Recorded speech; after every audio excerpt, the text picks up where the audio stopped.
안녕하십니까. 휴먼 닥터 최연호입니다.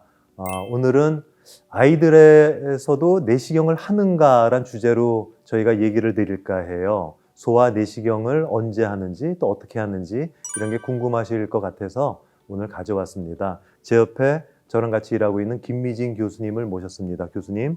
안녕하세요. 저는 소아청소년과에서 소화기분과 소화기 내시경을 진행하고 있는 김미진입니다.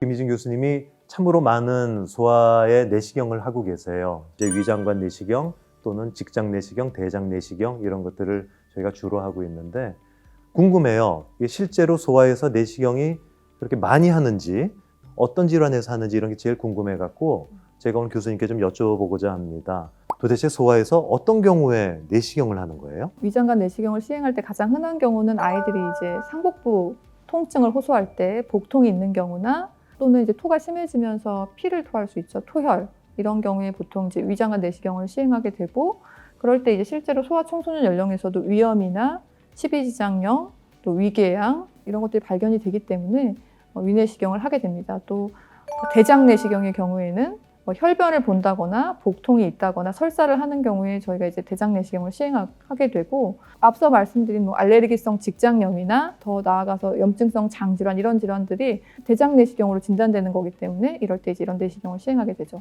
그리고 저희가 이제 소아청소년 연령에서도 치료 목적으로 내시경을 시행하게 되는데요. 어린아이들이 이물을 먹고 오는 경우가 심심치 않게 있죠. 그래서 동전이라든지 디스크 배터리 같은 경우 굉장히 응급 상황인데 그런 배터리를 먹었다든지 오핀부터 해서 많은 것들을 먹죠. 이런 경우에 이제 이런 이물 제거술을 내시경을 통해서 치료 목적으로 시행하게 되고 식도 정맥류 결찰술이라든지 출혈 있을 때 지혈술 또 용종 있을 때 용종 제거술 이런 것들을 치료 목적으로 시행을 하게 됩니다.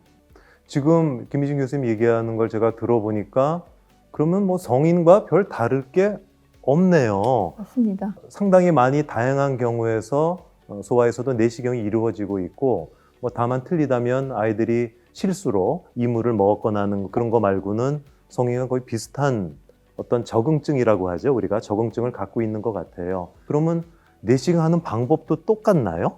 예를 들어 우리 어른들은 왜 요즘은 수면 진정 내시경이라는 걸 주로 하잖아요. 네. 그럼 아이들은 도대체 어떻게 해야 되나요? 많은 분들이 실제로 수면 내시경이라고 생각을 하시는데 엄밀하게 맞는 의미는 진정 내시경이죠. 그래서 어른들과 동일한 약물로 진정 내시경을 시행을 하고요. 대신 아이들의 경우에는 체중이 다 제각각 다르기 때문에 체중에 맞춰서 동일한 약물을 제공을 합니다. 용량을 이제 줄여 쓰거나 뭐 이렇게 했네요. 네. 저희도 경험을 많이 하지만 아이들은 수면이 잘 안 돼요. 네, 그 상황에 대한 두려움이 크기 때문에 이제 진정이 잘 안 되죠. 우리 어른도 마찬가지인데 수면이 내시경을 한다고 마음을 먹고 내 마음을 편히 갖고 있으면 그 진정제가 들어오는 순간 실제로 잠을 잘 잡니다. 그런데 아이들은 걱정이 많다 보니까 이거 뭐지? 이거 왜 하지? 난 싫어. 이런 두려움을 갖게 되면 아마 그거에 대한 저항으로 인해서 그 약의 효력이 사라지는 것 같아요. 그래서 거의 수면이 안 되지만 그래도 아이들한테 수면 내시경을 하는 이유가 있죠. 네, 아이들이 그 상황에 대한 나쁜 기억을 이제 잊고 검사 후에는 그 상황을 기억하지 못하기 때문에 이제 진정 수면 내시경을 시행하게 됩니다. 맞아요. 그 내시경 하는 중간에는 다른 의사 선생님들과 또는 직원들이 그 애를 잡고 할 수도 있어요. 왜냐하면 움직이고 말도 하고 막 그러거든요. 그런데 그 상황이 끝나고 한숨 푹 자고 일어나면 그 기억이 사라지는 거예요. 그래서 이 진정 수면이라는 게 그런 장점이 있어서 아이들한테도 합니다. 이렇게 한번 질문 드려볼 수 있을 것 같은데요. 진정 수면 같은 게 우리 아이들, 또 큰 아이들 다 할 수 있는데 몇 살부터 내시경이 가능한 거예요? 사실은 좀 경험이 많은 곳에서 하는 게 좋을 것 같고요. 이런 작은 아이들도 해본 곳, 또 소아용 내시경이 있는 곳.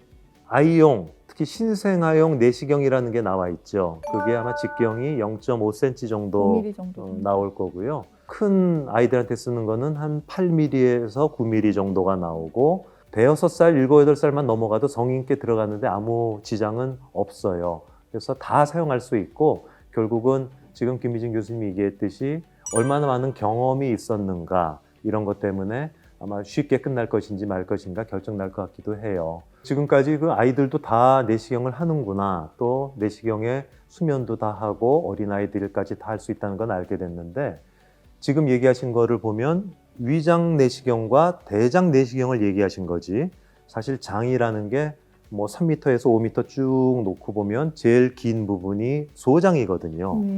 소장도 내시경을 할 수가 있나요? 소장은 이제 캡슐 내시경이라는 거를 통해서 하고요.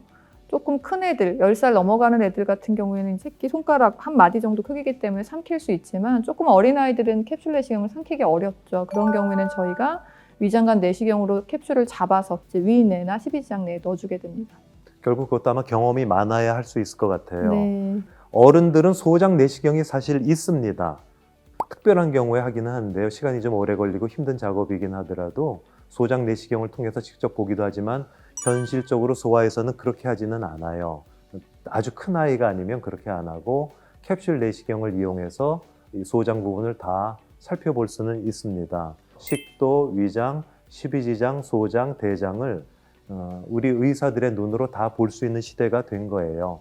아기들한테도 다 할 수 있는 시대가 된 거고요. 아마 의학기술이 발전하면서 앞으로는 더 쉬운 또는 뭐 더 발전된 그런 내시경이 나올 것 같긴 해요.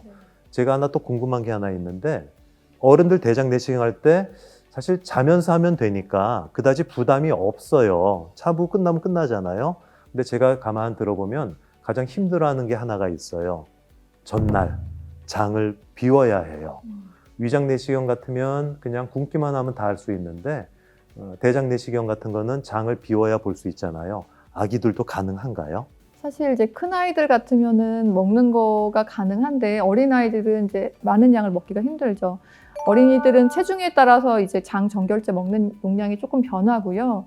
어려서 그거를 직접 먹기 힘든 경우에는 이제 병원에서 저희가 콧줄을 꽂아서 위내로 위치시키고 그 콧줄을 통해서 이제 장 정결제를 주게 됩니다.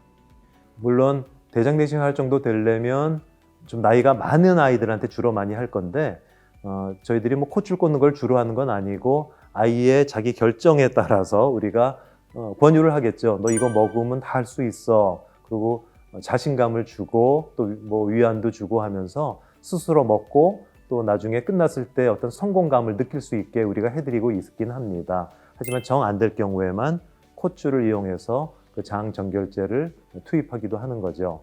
그럼 결국은 소아나 성인이나 모든 내시경은 가능한 거네요. 네, 그렇죠. 전 연령에서 다 가능합니다. 오늘 결론 자체가 결국 소아 내시경은 모든 병을 찾기 위한 그런 경우에 다 이용될 수 있고 또 안전하게 우리가 할 수 있고 사실 대형 병원급에서는 모니터링도 다 하잖아요. 산소 포화도라든가 혈압 같은 거를 다 재가면서 또는 문제가 생겼을 때 급히 대처할 수 있는 그런 응급처치 다 준비하고 하기 때문에 아마 이런 가족들, 보호자분들께서 큰 걱정 안 하시고 해도 될 것 같아요. 오늘은 소아 내시경에 대해서 김미진 교수님과 이야기를 나눠봤습니다. 감사합니다. 감사합니다.